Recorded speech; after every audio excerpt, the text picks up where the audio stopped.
आज का बाइबल का वचन मकबियों का दूसरा ग्रंथ अध्याय 7 वचन 1 और 20 से 31 और आज का सुसमाचार सन लूकस के अनुसार अध्याय 19 वचन 11 से 28।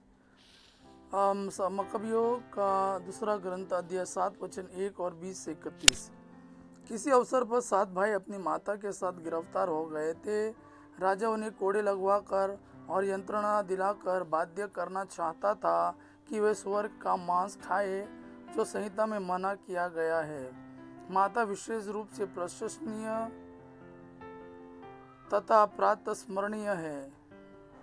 एक ही दिन में अपने 7 पुत्रों को अपनी आंखों के सामने मरते देखकर भी वह विचलित नहीं हुई, क्योंकि वह प्रभु पर भरोसा रखती थी।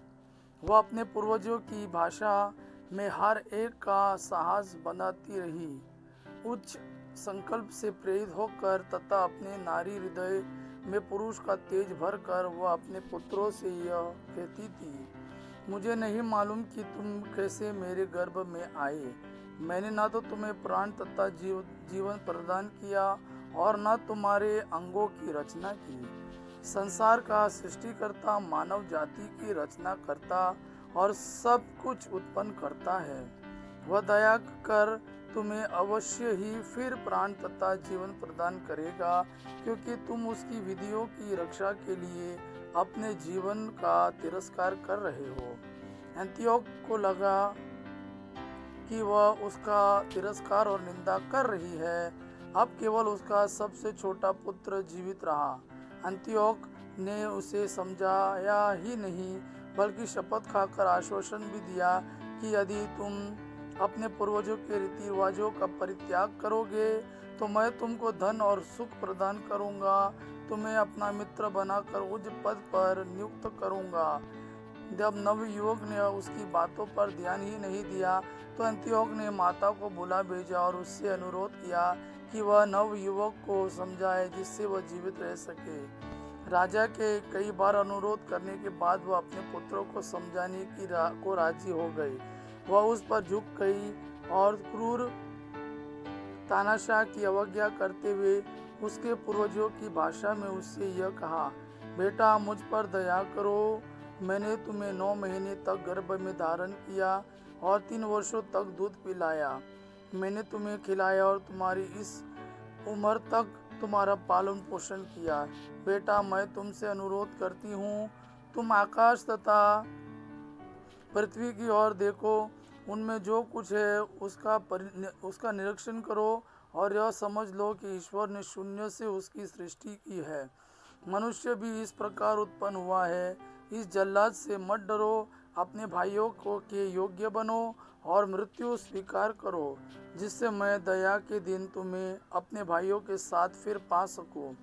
जब वह ऐसा कह चुकी थी तो नवयुवक तुरंत बोल उठा, तुम देर क्यों करते हो? मैं राजा का आदेश नहीं मानूंगा। मैं अपने पुरखों को मूसा द्वारा प्रदत्त संहिता के नियमों का पालन करता हूँ, और तुम राजा एंटियोक, जिसने इब्रानियों पर हर प्रकार का अत्याचार किया, तुम ईश्वर के हाथ से नहीं बच सकोगे। आज का सुसमाचार सन लूकस के अनुसार अध्याय 19 वचन 11 से 28।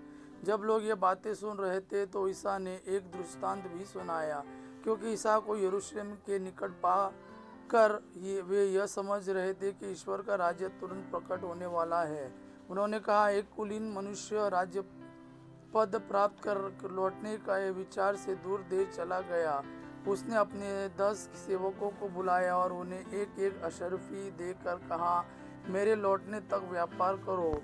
उसके नगर निवासी उससे बैर करते थे और उन्होंने उसके पीछे एक प्रतिनिधि मंडल द्वारा कहला भेजा कि हम नहीं चाहते कि वह मनुष्य हम पर राज्य करे। वह राजपद पाकर लौटा और उसने जिन सेवकों को धन दिया था उन्हें बुला भेजा और यह जानना चाहा कि प्रत्येक ने व्यापार से कितना कमाया है। पहले ने आकर कहा, स्वामी आपकी एक अशर्फी ने 10 अशर्फियाँ कमाई है। स्वामी ने उससे कहा, शाबाश भले सेवक, तुम छोटी सी छोटी बातों में ईमानदार निकले, इसलिए तुम्हें 10 नगरों पर अधिकार मिलेगा।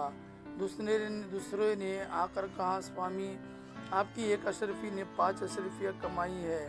और स्वामी ने उससे भी कहा, तुम्हें 5 नगरों पर अधिकार मिलेगा।